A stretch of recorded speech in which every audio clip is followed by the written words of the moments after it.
Sure. Yeah. Okay, we're back across the street. We're kind of flip-flopping here back and forth across Ellis Square. And we're in front of the bank again, and this is Ellis Square, Beverly. Charles Duncan photograph again, Rich. Yeah, and again, for the people that collect trolley car numbers, this is Eastern Mass number 6024. Again, stopped right here in front of the old National Bank building, and you can see some passengers about to get on the car.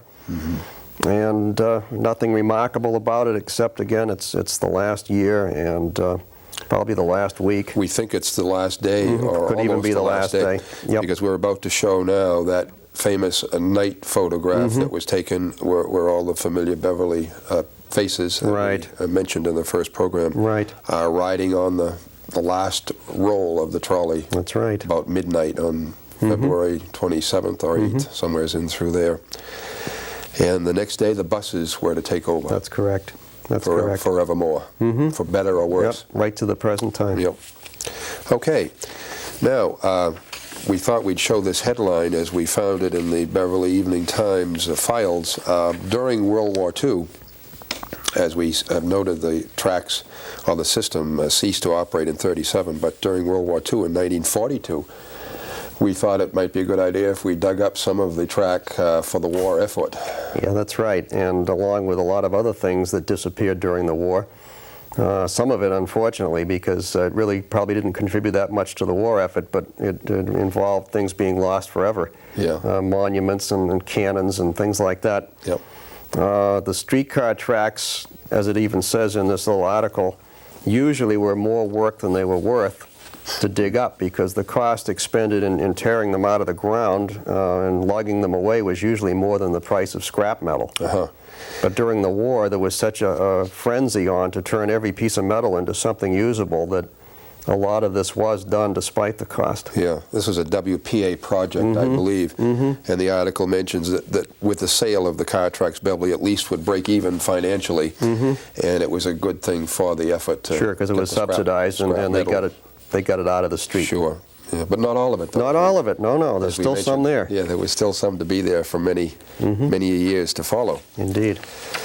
Well, now we're going to, as we get down near the end of our series of trolley photographs, we're going to see some of the last pictures that were available of the interior, and also some of the cars that were over in the Salem area, in Lynn area. This next picture, Ted Day photo, is an interior of a car awaiting the scrap heap, Rich. Over. Right, this was the interior of one of the 7,000 number series, very similar to what we've just been looking at in the Ellis Square pictures, and this was taken in the fall of 1937 at behind the General Electric Works over in Lynn, where the Eastern Mass had a large car facility, maintenance facility. And a lot of the cars that were taken out of service on the North Shore in the fall of 1937 ended up on these so-called scrap tracks and were eventually burned. Wow.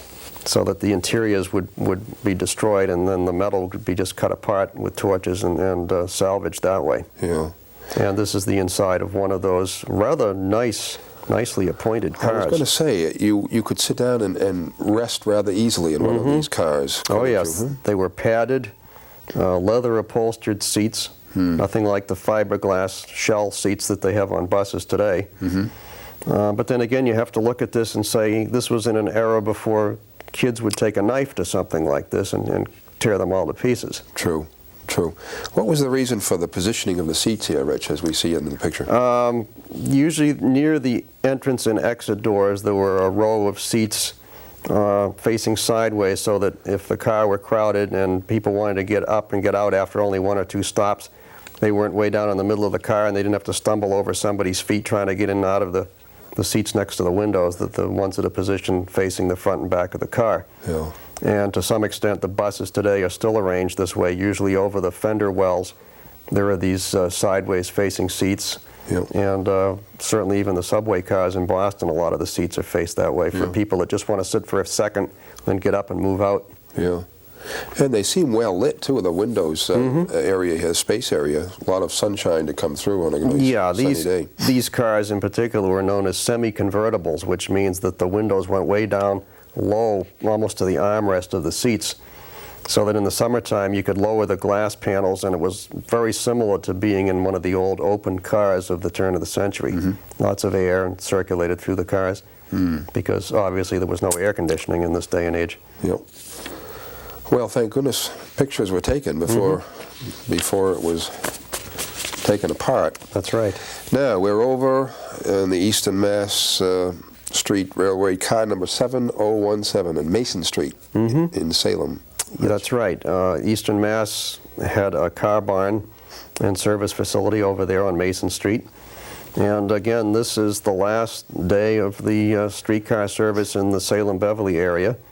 And one of the cars has been pictured right off the street in the yard outside the car barns. And again, this is one of the 7000 series, like the interior we just looked at. So you can see what the outside of these cars look like. Yeah. And very shortly afterwards, these cars would be all burned for their salvage value. Wow. Today the building is still in existence. It's still there. As we are taking some pictures, are going to take some pictures, and Right. perhaps show our viewers how what the area looks like today. Any use over there today, and any kinds of use do they get out of the building? I'm not sure what's in there today. I know for quite a number of years after the demise of the Trolleys, Eastern Mass still used the building as a bus garage, as they did with many of their former trolley barns. Yeah. And I'm not really sure what's in there, but we'll find out perhaps as we go and explore. Hopefully the pictures are now appearing right on the screen. We hope so. This is interesting. Now, we're inside the building, and again, February 1937. These are Ted Day photographs, by the way. Yes. And he must have really did it up around on that day. He made a series of pictures right. in various parts of our community here. What do we have here, Rich? Well, this was actually taken inside of the car house over in Salem, and Ted must have shinnied down into the track pit here and probably got pretty greasy doing it, which is like a walkway which allowed you to get down and walk underneath a streetcar. It actually straddled you above on the two rails, and workers could work on the electric motors and trucks and so forth without the necessity of having to jack the cars up. There was a stairway at one end of these track pits, and you just walked down and then walked underneath them. My goodness. So this is a very unusual picture for the 1930s, figuring that Ted Day probably didn't have a flash attachment, and this is inside of a rather dark, cavernous building, and we're really fortunate that this came out as well as it did. Came out very well indeed. Pictures that you just don't see anywhere else. Absolutely. Moving along here, again, another photograph of a train of the Trolleys here, awaiting their demise, Rich. That's right. They've been shoved into a siding, again, very unceremoniously over at Lynn, behind the facilities where they were once stored and maintained. And gradually they will be reduced to scrap metal, usually through burning and then cutting apart with acetylene torches. And the scrap metal shipped off probably in the 30s. Probably it went to Japan. Yeah, that's what I hear. A lot of the metal was picked up by the Japanese. Right, until a ban was put on it. And so again, we just have to say, thank goodness we have these pictures. That's right. To look back upon. That's right. And this next one coming along is even sadder to me yet, Rich, because we have now. This is entitled "Rest in Peace." I see you were written here. Yes. A Ted Day photo, and it's an abandoned car out in the woods. Yeah, this is one of the old Bay State Street Railway cars, and of course, if we remember, Bay State was one of the independent companies that went into making up what became the Eastern Massachusetts Street Railway system of all the different independent lines all over Eastern Massachusetts. So this car dates back to probably the 1890s. It's a wooden car, and it's abandoned in West Peabody. Now, someone apparently bought it and had it trucked out to their back 40 and stuck there, and goodness knows for what purpose, maybe a hen house or a shed for keeping the pigs in, or what, we don't know. We don't even know exactly where it was, but here we see it after it's been finished in that capacity, and the trees are starting to grow up around it. And it truly looks very sad and ghostly. Yep. would have made a terrific clubhouse for wouldn't a it? bunch of fellas about our age, wouldn't it, to have played in. But obviously Mr. Day knew about it, otherwise That's right. we would not have this picture here. Well, things like this sad and somehow, forlorn. they gain a reputation and people find out about them and seek them out. I mean, I've done similar things, and you just know about these things after a while. Yep. And then one day they just vanish, either in a fire or they fall apart, and that's the end of it. Yeah. Yeah. Okay, coming right along now to our next item. I see you've brought along a series of tickets for us to look at. We have many tickets down at the Walker Collection, and thankfully a lot of people save these tickets and transfers and that sort of thing, and we have them indeed from the horse car era right up to the end of the trolley era, and indeed into the bus transition. Yeah, and we're looking at a potpourri here of Yes. various transfer and tickets from the early days right on through. Right. You mentioned transfer tickets. Now that would be, if I have it correctly in my mind, you'd get on the car and you'd go to a certain spot, and then you'd have to change to another car. Right. You'd need that ticket to get on board. Right. In other words, without having to pay an additional fare, the motorman would issue a transfer, and you would get from that car into the next one and go to wherever your destination was, unless there were an extra charge for going beyond a certain limit of miles. Wasn't that interesting? And you mentioned in the first program that your dad, I think you told us, went up to Ellsworth, Maine? Yes, Ellsworth, Maine, and a lot of people apparently made these long trips, and you could go miles, literally, by changing at the end of each particular line. Oh. And I think he said the furthest he had to walk was a half a mile somewhere where two lines didn't quite connect. That's amazing. And someone actually came from Michigan to New England the same way. Yeah. Well, again, something that we just, you and I aren't quite old enough to appreciate it, but I know there's a lot of the older folks out there in our listening audience that I'm sure have fond memories of riding on the trolley system. But alas and alacrich, it's not all past, because we're going to show our audience what I think is a very interesting segment now. Out in Lowell, we have the Lowell State Heritage Park, and you and Mr. Bob Hagobian made a trip out there. When was it, a month or so ago? About, yeah. And got some very lovely video of what they have out there, and you might like to take a minute as we show some of these still pictures now and tell us a little bit about what's out there. Back in the early 1980s, the city of Lowell got together with the state and decided that they would turn a lot of these old abandoned textile mills into an industrial museum.